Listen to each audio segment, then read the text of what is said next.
Guys, welcome to episode number 15 of the Derby Crowroad Life, and to start this episode we do have the FA Cup game against Southampton in the round of 4. Of course we do have Europa League football next month, so whether we do advance in the FA Cup, it's one of those where, you know, Premier League survival and the Europa League is probably going to prioritise over the FA Cup. We did win the Europa League last season, so in terms of winning a cup I'm not that fussed, and it might be better if we're not in like any European competition next season, just to basically get us a good Premier League position, because at the minute we're in 13th on 24 points. You know, there's a good gap now between us and the relegation zone. Palace on 16, we're on 24.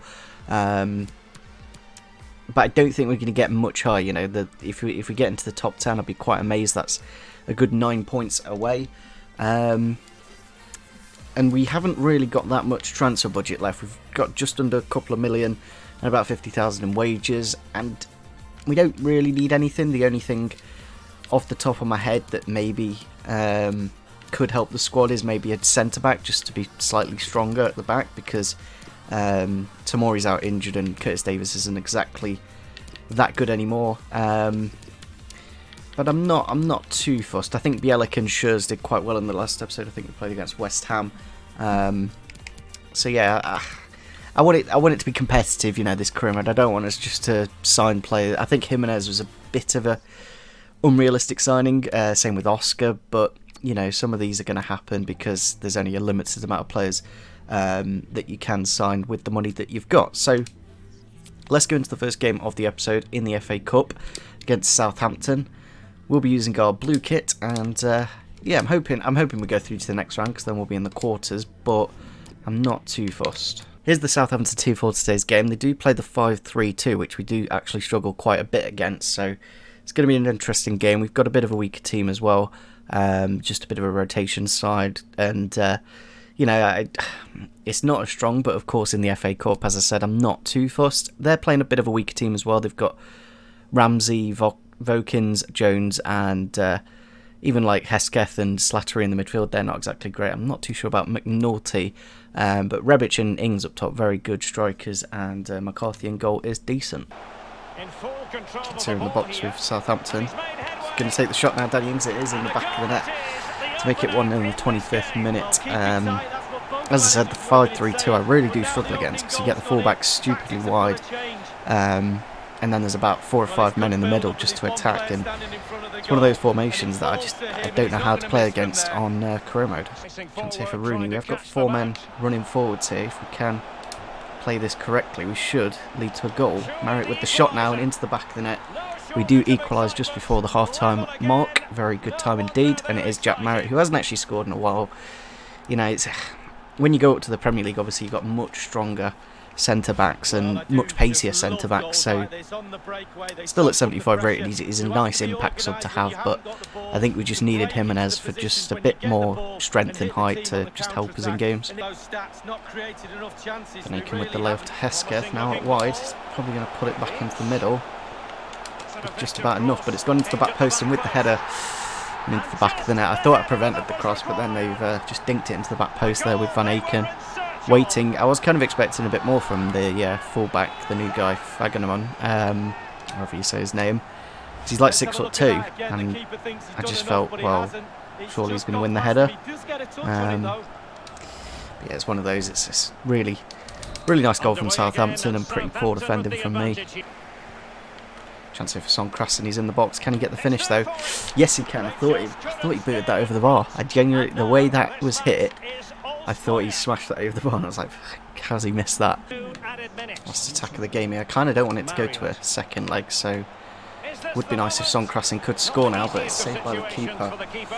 I don't really know if we have the time to go short and build an attack here, but I just don't trust myself crossing it in, because it literally does nothing. If we get it into the box here, but it has been cleared. Still on the edge of the box with Southampton. Oh, it's gone.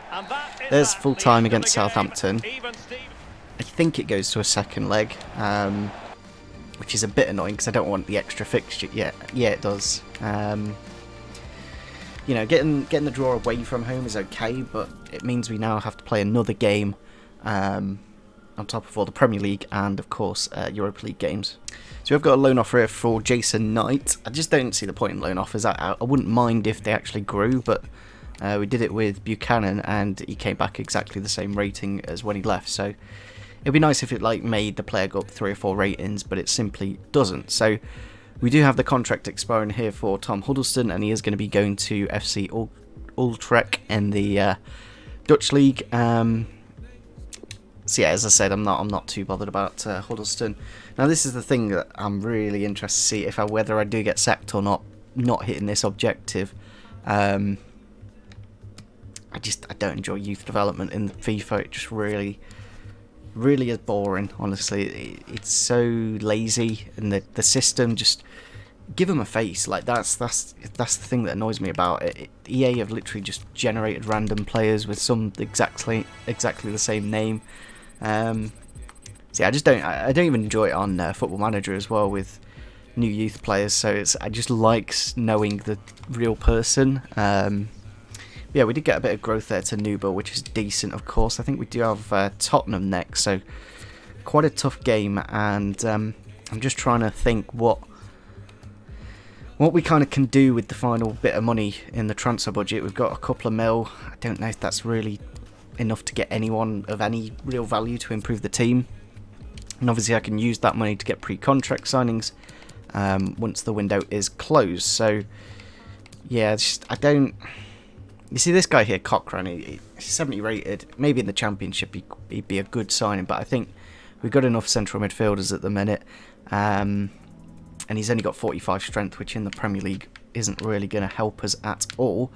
I do like the idea of signing this guy, but I just don't think financially we can do it. Unless I can swing the wages over a little bit. That's the only thing I can think of. Whether we go about 25k wages. Yeah, even then, that's not really changed it much. Just thinking if we could do a swap deal with somebody that we're not really using at the minute in the squad. And there's not really anyone. That I'd be happy to swap deal now. Obviously Wilson I wasn't happy with, but I think all the players that we do have here, maybe this Ferrari obviously, but he's not really worth anything. So yeah, I don't really have a player that we can use as a swap deal. The only thing I can really think of is just an extra striker, because we did actually sell quite a few. Obviously we got rid of Martin and Waghorn in this window, and we've only brought in Jimenez for Wu Lead. So it's, we've gone down in attacking numbers. So maybe signing somebody like Piccoli, for example. I don't know, just something, just in case if anything bad does happen. There is a story going around at the minute that Acosta is looking to join Derby. Apparently his contract's out now with DC United, and obviously could sign for Derby on a free. I think the only thing about him is his work permit, because obviously he's Argentinian. Not too sure if that would go through or not, but 78 rated player, might look to get him in the next transfer window. Obviously at the minute we haven't got the money for him, but he's on super cheap wages, and it would only cost us about 10 or 11 million. But yeah, I think maybe Aaron Connolly would be quite an interesting one, because he's doing quite well in real life at the minute. He's got very good finishing, actually, 78 finishing for a 70 rated player, and he's 20 years old. As I said, we don't, because we've sold Waghorn and Martin, we only have Jimenez and Marriott now. Technically Rooney as well, but I see him more as a cam. Son Krasin could play striker, and same as Simon, but I'd rather us have a proper striker. So I think maybe going for somebody that we do have. One of the youngsters would be quite a good option, just with this remaining two and a bit million we've got. So if we just go over to the strikers and have a look, we should be able to afford at least one or two of them. Can't afford you. See this guy here from Brighton, 66 rated. Quite tall, I think he is as well. 6'2", with just under, well, it's actually about 70 pace. Wouldn't be too bad, but 66 rated isn't exactly the best. We've got Piccoli here, who isn't exactly that fast, and yeah, he's only 6 foot tall as well, so it doesn't really do much for me. And then we've got Esposito here, from Inter Milan, who has pretty terrible physical stats and not exactly that impressive anywhere else. So I think the best is probably going to be Aaron Connolly for value for money. So we'll go in with a 1.35 offer, and it'd be nice plays. He's got some pretty good stats on him. Doing quite well for Brighton at the minute. He's got like Morpie and Connolly up top. I think they've got Glenn Murray as well. So he's clearly got some quality to him. So they do want to put a sell-on clause in, which I'm not too fussed about. If we can get it's mainly down to the fee. I think the 12% I'm not too fussed about. They've put the fee down on the sell-on clause. So if we can just try and get it down just to 1.4 million, then we've got at least $1 million on pre-contract signings, and there we go. We'll accept that. That's 11% of whatever we do eventually sell him for in 3 or 4 years' time. Yeah, I'm more than happy with that. He's got some pretty good stats on him. You know, he's got 74 pace, not the strongest, but I think good jumping, very good finishing as well for a 70 rated player at 78. So get him into a bit of training. I think he's slightly taller than Marriott and Rooney as well. So yeah, let's go into the contract stage now. It just means we've got a good rounded squad in terms of depth. So I think we'll give him, I kind of want to give him sporadic, but maybe he'll want a rotation role. Oh, he is happy. He's happy with sporadic, so we're good with that. 4-year contract, more than happy with that as well. If we can maybe get the wages down, that'd be quite good. Yeah, he's coming with the wages. That's really good. You know, when they come in with the wages, it's just so much easier to negotiate because I don't really have that much of an idea. I have a good idea, but when they come in with something like that, I can just do that, and there we go, 15k, 100k signing on bonus, and that's the deal done. So I think that's probably us done for the transfer window now, because as I said, we don't really have much money, and to get a very good young player, he's only 20 years old, it's a good backup striker. That's basically what he's going to be. Obviously Marriott's got the pace, but they've got about the same shooting, and with a bit of training, obviously he's only 20 at the minute, he could be quite useful. Into the game then against Tottenham Hotspur at home. Let's have a quick look and see where they are at the table at the minute. They should be in the top 5. Yeah, they're third in the table, 52 points. Obviously last time we played them, completely different because the game wasn't patched at that point, and I thrashed them like 6-0 or something stupid. So yeah, it's going to be an interesting one.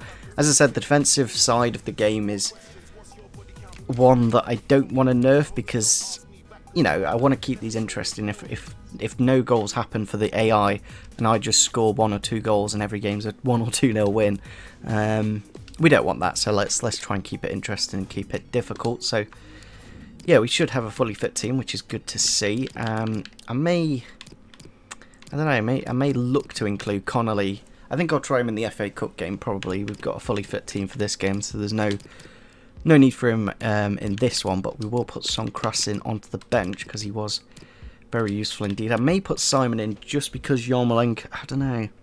The thing is with Yarmolenko, in literally 6 months, his stamina is decreased by at least 5 or 6. He's still very good on the ball, but he only lasts a good 50 minutes and then he's kind of tired. Here's the Tottenham team then for today's game against us. They've got Harry Kane up top, Son, Eriksen and Mendes. I'm not too sure who that is on the right wing. Then Ndombele and Sissoko, Santos and Caldara and Kappa and Luke Shaw in the defence. Then Hugo Lloris in goal, of course. He's really good this year, actually. I use him on Ultimate Team. Prefer him to De Gea probably, so it's going to be a very tough game for us to actually score. But I'm sure we'll be able to do all right. Son with the ball here against Jaden Bogle, gets it into the middle. Eriksen is there now to Harry Kane with the volley, and there you go. 5 minutes into the game, completely different to the last time we played Spurs, which was pre-patch, and the difficulty then was quite comical. And obviously they didn't have a first team 11. This time it's very difficult, and they do have all their wonderful players to score great goals against us. Ball into Jimenez in the box, but Caldara does read it well. Okay. Chance here in the box with Jimenez, turns the defender nicely. Now with the shot, as I said, a great save from Hugo Lloris, who is brilliant this year on FIFA 20, but we have got the chance to get the corner in. Now with the header over the bar. Chance here in the box with Kane, and there we go, into the back of the net. It's one of those where they're just scrambling the ball, and eventually Harry Kane, who has probably one of the best finishing stats on career mode, does get it into the back of the net. It was a good block from Schürrle, to be fair, but it fell straight to the England striker to make it his 18th goal of the season and to probably end the game for us here. It's what should be happening, really. You know, a newly promoted team shouldn't be getting really anything from a side in the Champions League. Chance here to get a goal with Oscar into Jimenez, back to Oscar. And slay it into Shinny's path. He's in the box now with the shot, saved by Lloris, and chance here for Kane, flicks it up with the volley and into the back of the net. There's his hat-trick. 3 very good strikes from Harry Kane. You can just tell when he's going to hit it. It will go into the back of the net. Obviously, like, starts at like what I think is he 89 rated this year, and he's probably at least 91, maybe even 92 rated at this point on the career mode, with the dynamic potentials, of course. 18 goals this season, and pretty much put the final nail in the coffin. Chance here with Son out wide, cuts inside Schürrle now with the shot and with the goal. Really unfortunate because Bogle did actually win the tackle and then tripped over Son and basically opened the door for him, and then he just cuts it past Schürrle quite easily, and that's pretty much game over. It was game over before that, but I've just made 3 substitutions just to rest him for the Southampton game next, because this game's over now. It's kind of funny because we did actually beat them so well in the first game, and now they've absolutely smashed us at our place. Chance here with Spurs, now with Eriksen, slips it into Mendes in the box with the shot and with the goal to make it 5-0. It's pretty much evened out now, goal difference, the one from the first game in the season. I genuinely don't know who this Mendes is, to be honest. I'm guessing he's from either the Argentinian or Mexican league, but he has actually been quite decent on the right hand side for them. And it's just, I think I've had like 1 shot, if that. I just genuinely can't get through this Spurs defence at all. There we go, thank God for that, it's over. It's probably one of our worst losses on this career mode. Harry Kane did get subbed off and did score every single shot he took, and that's what should be happening. You know, I want this career mode to be a challenge. I don't want it to be easy, and if we're going to win something, we earn it, and as you can see there, they absolutely destroyed us. Now that game's over, we're into transfer deadline day, and I think Bournemouth have signed Haaland. So let me just check if that is the actual, is it Norwegian striker from the Austrian league? I think it is. I'm not too sure if he's still on my transfer list or not, but he should be. Yeah, and it is actually him.